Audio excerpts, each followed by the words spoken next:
Good evening, viewers of Equinoxe Television. It's time for the news. Thank you so much for joining us on this edition. Right away, we begin with major stories. Fear is said to be scarce in Cameroon's political capital, Yaoundé, and the local inhabitants have had to stand in queues for several hours just to get a liter of fuel. And why is fuel scarce in a country that exploits crude oil and also has a refinery? We tell you more in this newscast. And also in this newscast, we take you to the South Regional Headquarters of Ebolova to present to you the dilapidating state of a public health center. Stay with us for details and more.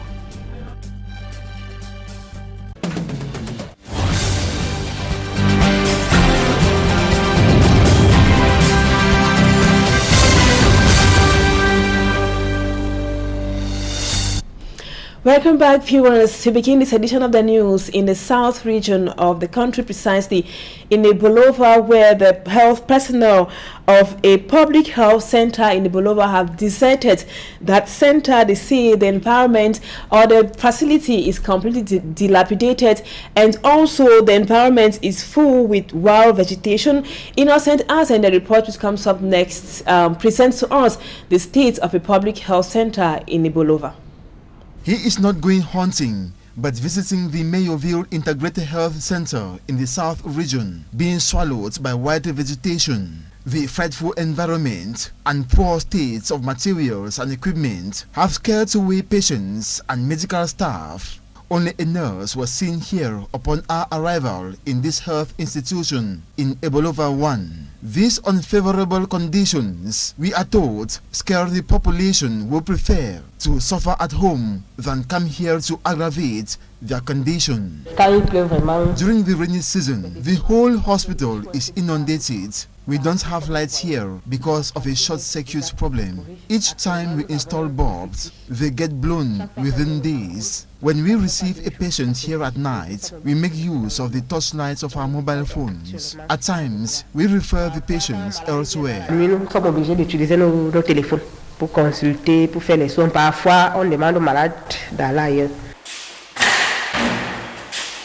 Visiting the various wards, it is evident the Mayoville Integrated Health Center is indeed in a sick state. C'est un centre de santé intégré, mais c'est de nom. It is an integrated health center, but it is not operational because there are no medicines. Patients prefer to travel to town for treatment. The wards here have no equipment and materials. Donc c'est juste un centre et le centre même est gâté. Nous avons un problème de matériel. We lack materials and even drugs. The pharmacy is empty. There are no sufficient and good hospital beds and mattresses. If you have to hospitalize a patient, take a look at the state of the mattresses. How can a patient accept to be hospitalized here? A call for concern has been directed to health authorities in the South region as well as the Ebolova 1 municipal authorities. Despite some visits effectuated by local authorities to evaluate the degree of work to be done here, no form of renovation has been done. The mayor said he will do something. Experts came about thrice to evaluate the building. We are still waiting desperately. If nothing is done, we will mourn this befitting structure being ruined by physical and environmental factors. Apart from working in these difficult conditions, the personnel of this integrated health center, taken care of by the council, evoke at least 12 months unpaid salaries owed to them. And now from Ebolova in the south region, we take you to Melong in the Mongo division of the Littoral region, where business persons at the Melong main market are complaining about the absence of potable water, the absence of electricity, and also limited shops in that market. They laid the complaint during a council plenary session to evaluate the 2022 financial year and also to vote the budget for the 2023 financial year. Let's now have more on that plenary session with Mala Glory. This is Melong Market, one of the busiest local markets in Mongo, the Littoral region. Business persons here decry the absence of portable water, and electricity. We don't have enough water points in these markets. While others whose shops have been demolished say they are now stranded and that the newly constructed stores be distributed equally. We have been evicted from our shops and the shops have been destroyed. Where do they expect us to go to? Let them ameliorate our situation. The people presented their worries to the mayor of Melon during a municipal council plenary session, a meeting which was aimed at evaluating expenses for the year 2022 and to vote a budget for the upcoming project in 2023, during which the mayor promised change. Nous donnons l'esprit de faire le maximum de ce que nous. We give ourselves the challenge to do better this year, at least because Melon Market is the main market in Melon, which supplies thousands of people. Par rapport au vivre que tout le monde sert à Vita ici.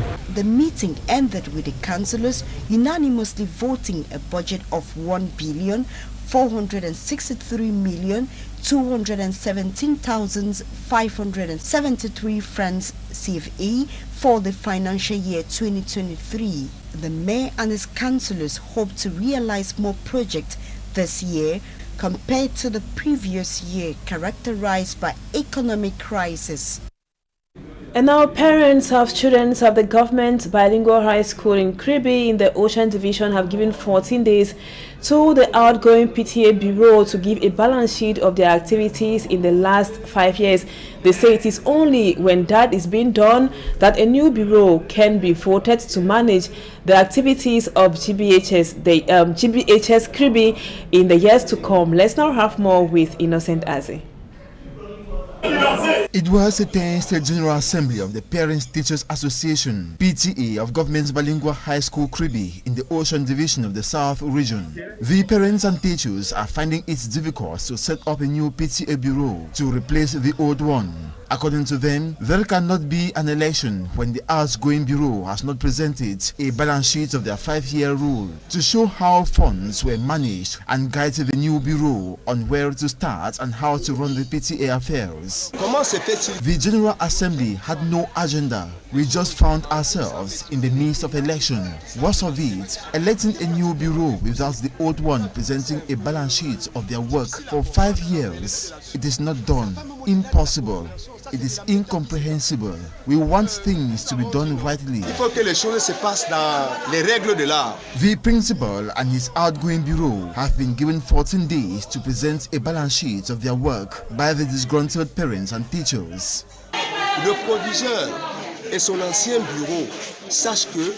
General Assembly is sovereign. They should give us the balance sheet because it is the money of parents at stake here. This should be very clear.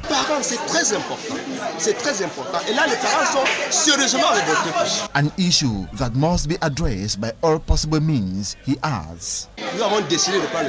We have decided to take actions. We will go extra miles to label this issue with justice. They can't take us for idiots. Comment se fait-il qu'un APE est impassible de plus de 125 millions comme le déclare le proviseur?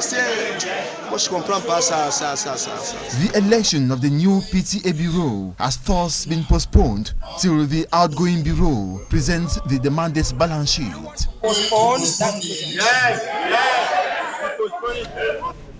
And candidates vying for the position of the president of the Cameroon Medical Council have expressed dissatisfaction with the electoral list published by the Minister for Public Health, Dr. Manauda Malachi. They say it is somehow limited. And our reporter Lucy Liengu Asia spoke with one of the candidates, Dr. Yves Basson. He now explains further in this report.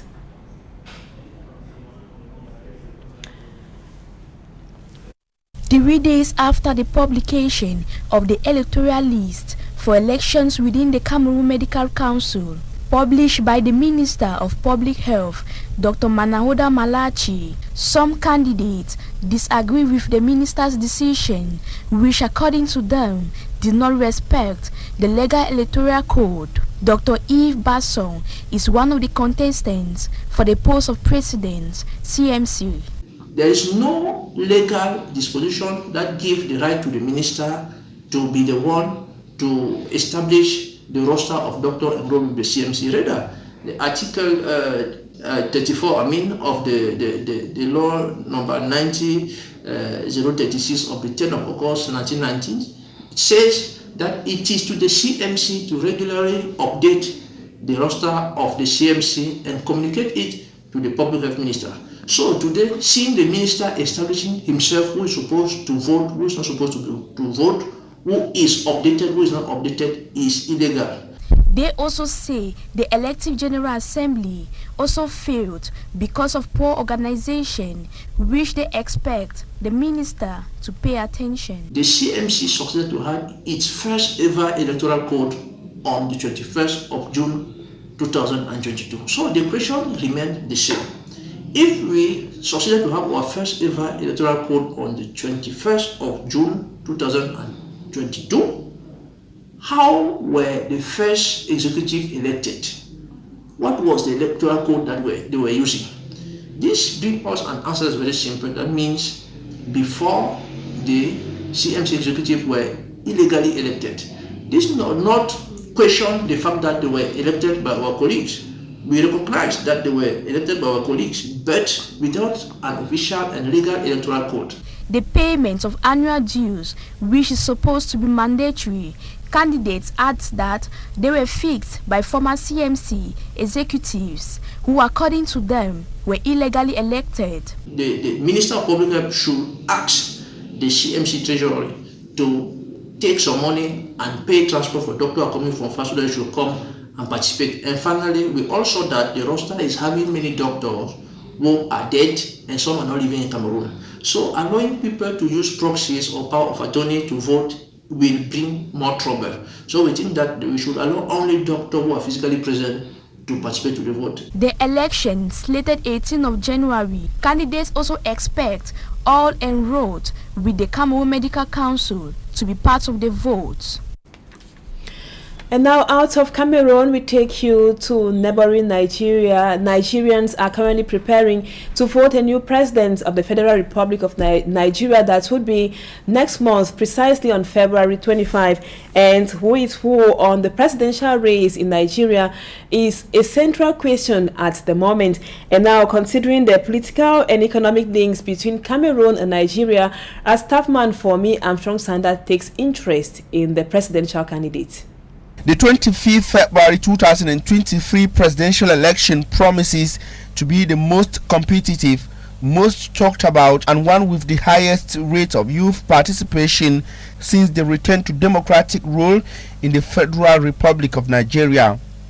Despite the glamour for leaders from a new generation, the traditional ruling APC and opposition PDP are leaving no stones unturned to either conserve or recover power respectively. The flag bearer of the ruling All Progressives Party is Bola Ahmed Tinubu, 71 years.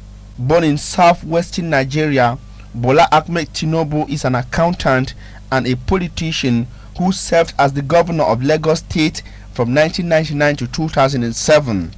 Highly experienced in politics since 1992, Bola Ahmed Tinubu's career has been plagued by accusations of corruption and questions about the veracity of his personal history. Another challenge for the Yoruba man is his party's legacy under the leadership of incumbent President Muhammadu Buhari: security, corruption, division, and inflation. With the hope to right the wrongs of 2019, Atiku Abubakar sailed through the primaries as flag bearer of the opposition People's Democratic Party, the PDP. Born in Jada, Adamawa State of northeastern Nigeria, Atiku Abubakar, 76, is a businessman and a politician who served as the vice president of Nigeria from 1999 to 2007 during the presidency of Olusegun Obasanjo. Beside coming from a state with common Boko Haram security and economic realities like northern Cameroon, Atiku Abubakar was born in 1946 as a British Cameroonian in the then British Northern Cameroon, which later joined with the Federation of Nigeria. beside dwindling fortunes suffered by his PDP party since they lost to the APC 8 years ago, the Fulani man is accused of being among the class of old politicians who failed to better Nigeria over the years. Perhaps the hope, as expressed by most young Nigerians on social media, is the coming of Peter Obi, the wonder boy of Anambra in southeastern Nigeria, 61. Born in 1961, Peter Obi is a Nigerian businessman and politician who served as governor of Anambra from November 2006 to March 2014. Coming from southeastern Nigeria with its security realities linked to the Biafran agitations, the Igbo man's campaign has been described as populist and noted for its support among many young Nigerians who've been nicknamed obedient. Obi has his age, youth support and his little implication in the old Nigerian politics as strength. Beside Peter Obi, Rabiu Musa of the New Nigerian People's Party, the NNPP, stands as a force to reckon with. Including these four, the race to the Aso Rock in the Federal Republic of Nigeria has a total of 18 candidates, 7 male and just 1 female. Cameroonians are therefore watching with keen interest what happens in Nigeria, their largest neighbor and biggest trading partner on the African continent after the Republic of Chad. And in sports, the intermediate Lions of Cameroon are done with preparations ahead of the African Nations Championship CHAN. They recently defeated Sudan in their last encounter, and our reporters Manjika and Gabriel took interest in their preparations ahead of the CHAN.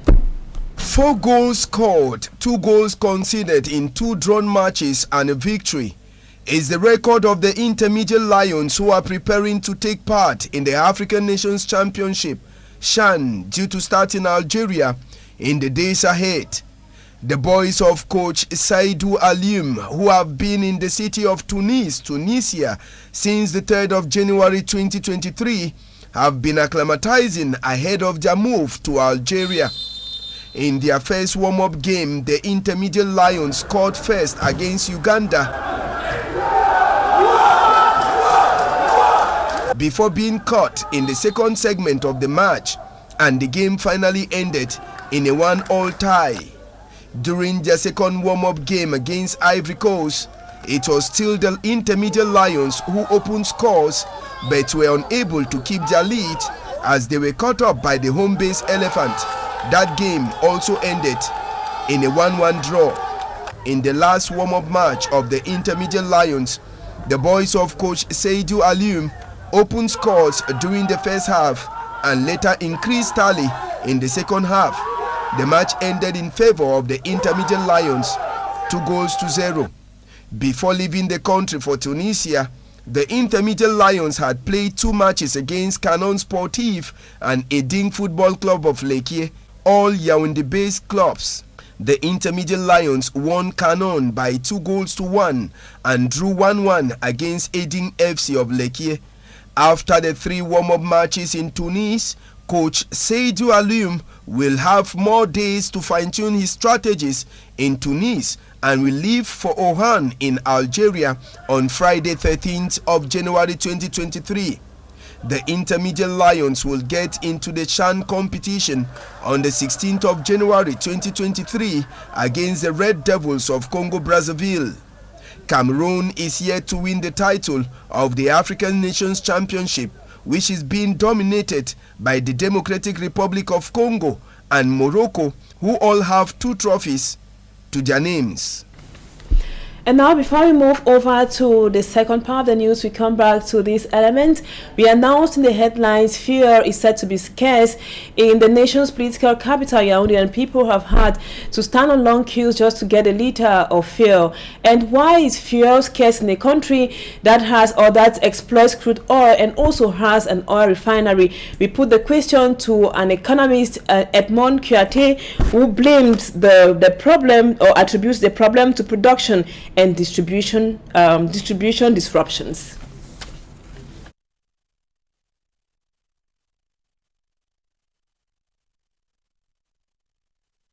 Actually, the head of sales was responding to an injunction coming from the IMF, because last year IMF said the subsidies that Cameroon is putting on oil, on the fuel, is too high.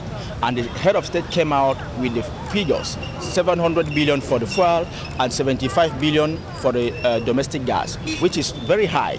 That's what the treasury, our national treasury, is paying to subsidize the fuel. And the head of state say it's not longer sustainable. It simply means they are going to stop subsidizing fuel. So today, the question is not longer are they going to increase the price of fuel, but the question is, when is that going to happen? Is it tomorrow? Is it after tomorrow? Is it today? So definitely the price of oil is going to increase in the pump. Definitely. What amount, we don't still know. It depends how they are going to quit the subsidies. Is it gradually or is it brutally and definitely? So depend on the option they are going to take, the government is going to take. The price might be very high in the pump, or it might increase gradually also. It's already very, very difficult. So if you take in consideration the purchasing power of Cameroon today, if they increase the price of oil, even 100 francs only, is going to be terrible. It's going to be catastrophic, considering the impact it's going to have on all the other sectors, because fuel is, when we talk of fuel, we talk of energy. Transport is affected, everything is affected. Most of the company use fuel to operate. So if they increase fuel, the rest of the life, the rest of the sectors affected, and the price is going to be very, very expensive, more and more. Jonathan, in the report which comes up next, explains further the reason behind fuel scarcity in Cameroon.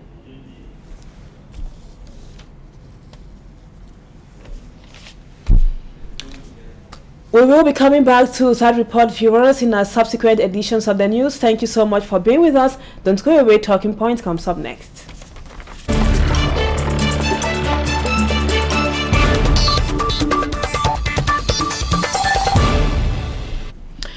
Welcome back, viewers. Today we are talking land issues. Recently, about 500 families were rendered homeless at Valley Besenge here in Douala, and it is not the only case. We have heard of so many instances where family houses have been demolished, leaving the occupants stranded. So we spoke with a barrister at law, Idiga Mind, who is specialized on land issues, Barrister Kamwa Limen. Barrister, thank you so much for accepting to talk to us tonight on this land problem, demolishing houses most of the time in Douala, leaving the occupants stranded. And most times the government always brandishes, local authorities, they always brandish this issue of administrative tolerance. They leave people to construct, and then they come later to build, to destroy their houses. Can you explain, as a legal mind, what administrative tolerance means, and is it a positive or legal or an illegal concept? Thank you so much for the question. From the word itself, you can deduce the meaning of the word administrative tolerance. It means that certain things that the administration ought to hit at, they tolerate, because maybe if they want to practice to enforce the law as it is, it might be very harsh. And in the common law jurisdiction, we have equity that dampens the effect of those laws. But in the civil law jurisdiction, where the equitable rules are not enforced, we can mostly talk about administrative tolerance. And so, as I said, the word is very explicit in itself. There is a tolerance. They ought to act, they don't act, and maybe they will never act, or maybe they come at one time to act. So the word is very explicit, in my humble opinion. It is legal. To me, it is legal because, if they have to apply the law the way it is, at certain times, the way the law is, as I said, it might be very harsh. And at times, the government have to put certain things together for them to react or to combat a behavior. So to me, I think the fact that there is administrative tolerance doesn't cancel the fact that an offense remains an offense. And now, Barrister, why allow people to settle on a particular property? Some people even complain that they have been they have settled in a particular area for 20 years, 30, and some people even say 60 years before come later on to destroy. Why? Yeah, I'll start by sympathizing with those who found the properties destroyed. I will start by condemning the fact that the government has to do it inhumanely. I will start by condemning the fact that the government ought to make provisions to relocate some of these persons because they end up being extremely stranded. However, I said in my introduction that the law remains the law. And I advise every individual that before you settle, before you occupy a piece of land, you are either renting that piece of land or you are the owner of that piece of land. And the law is very, very clear. The evidence of ownership is a land certificate. So if you don't have a land certificate and you build somewhere, it's a problem. Then I keep telling people that as you see land, there are various categories of land. You have state land, which is owned by the state that you cannot convert it or use it for yourself. You have private property of the state, which are land that you cannot convert. You have land that are owned by individuals with their land certificate. If you go and build on those land, you rest assured that they bring an action against you, you'll be evicted. And then we have the last category of land, which is a national land, which is regulated by the Land Ordinance of 1974, which has a procedure. You need to follow up a procedure to become the owner. Before now, there was the Land Consultative Board, the DO, which was the head of that commission. That's why they call them chef de terre, that you formally apply after proving that you've occupied that land before 1974. You prove to him that you occupied that land, and what they do is normally that you go and take a certificate of occupancy, that's if you're in the common law jurisdiction, or abandon the droit coutumier if you're in the civil law jurisdiction. You take and move the Land Consultative Board in that procedure to grant you or to establish a land certificate. So if you're on national land where you don't have a land certificate, you are still illegally occupying a national land. You see, so, we have the tendency to sympathize with those who are victims of this eviction, but I think somewhere along the line, they have illegally occupied those properties. Barrister, let me put the question in other words. The state, we all know, has the power to act or react. So if the state notices that people are constructing where they are not permitted to construct, they can stop them from going ahead, rather than leaving people to invest and then come later to destroy. Okay, I'll start by telling you that leaving them to construct does not vitiate the offense in any way. It does not cancel the fact that there's an offense being committed. Now, you are right to say that there's a state responsibility. The state has failed in its responsibility to be proactive. The state ought to be proactive. Stop the people when they are doing it. But you know the effect of corruption in this country. Our corruption is endemic in this country, and so each time these people go to build those things and they come and control them, they give money, they give kind of bribe, and they are left to build on those property. But as I said, let the law, if the law, I'm a lawyer, I'm sorry about that, I'm not a pastor to work on sentiments, but I'm a lawyer, and I'm saying that if you are not the owner of a land, if you don't have the necessary authorization to build on the land, you are taking such a risk in doing that, for which tomorrow you'll be evicted from that property. And you mentioned above too, Barrister, that a landowner should ensure that before buying a piece of land or any property, the person should be sure that it is not state-owned. But sometimes we have had reports on the field where people actually brandish their land titles, yet their houses or their properties were destroyed. Okay, in as much as land certificate is an absolute document to prove ownership, there are some land certificates which are obtained in areas that ought not to be given. You see, for example, if your land certificate shows that you've bought a state property, right, that and the procedure you acquired is wrong, they will cancel it. If your land certificate is tainted with fraud, if it was obtained with fraud, they will cancel it. Now, if your land certificate is authentic, there is a law governing how you can be expropriated from that land, and then there's a compensation. So for you to benefit from that expropriation, the indemnities that accrue, you should prove that you have a land certificate. And then if you want to give a value-added amount to that property, you need to prove that the house, you build this house for this amount of money. So by doing that, they'll definitely ask you to show your building permit. you see, which is given in function in relation to the amount to be invested in the property. You see, so it's, if you have your genuine land certificate, which has no encumbrance, which has not been cancelled, then if the government goes ahead to break down that property, you can bring an action against the state and actually win them. And now, talking about expropriation, the procedures, what are those procedures which the government or the state must follow before evicting or demolishing somebody's property? First of all, there must be a project that the government wants to execute for public utility.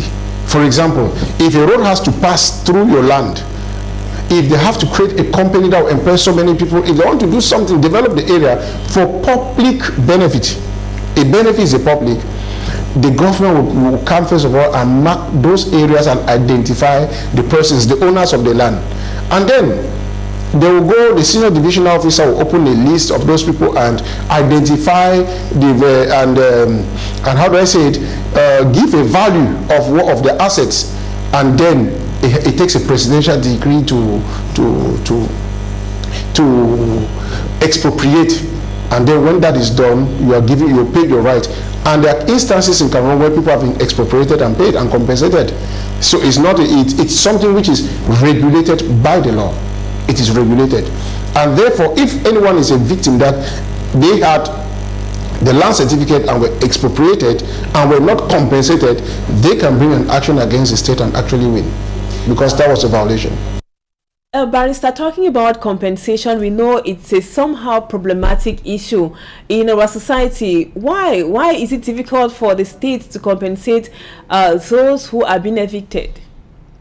Yes, it is.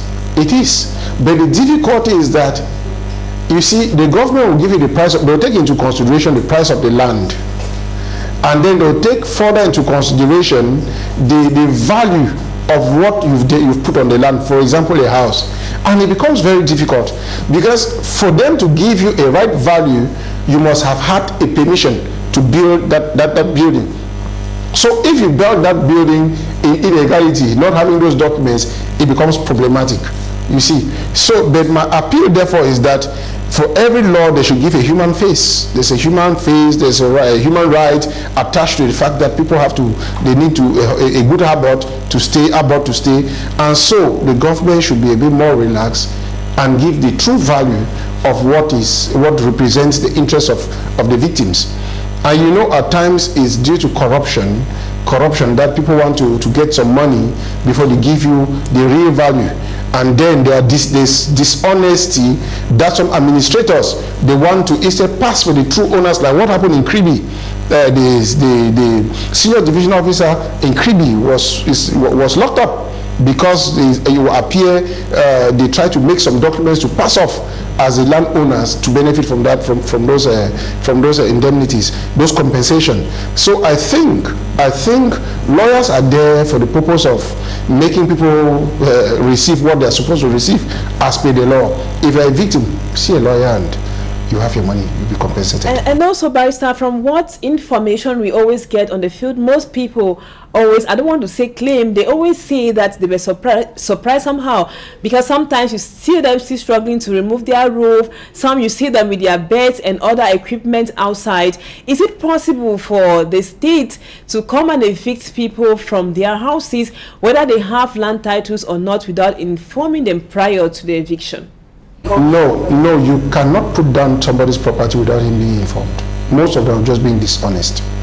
Most of the times when you go with those bailiff notice to serve them, they refuse to take without even knowing the content of what is there. You see, they're hostile. When you want to tell them that there is a problem here, they're very, very hostile. And so they cannot put you down without you knowing.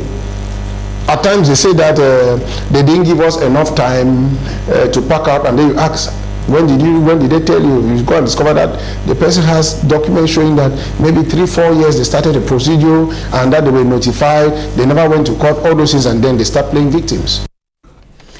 Barrister, I might be coming back to this issue of compensation. Have you assisted in an instance where, since you are specialized in land law, where before or after somebody was evicted, the person was easily compensated or indemnified? If if you are the owner of the land.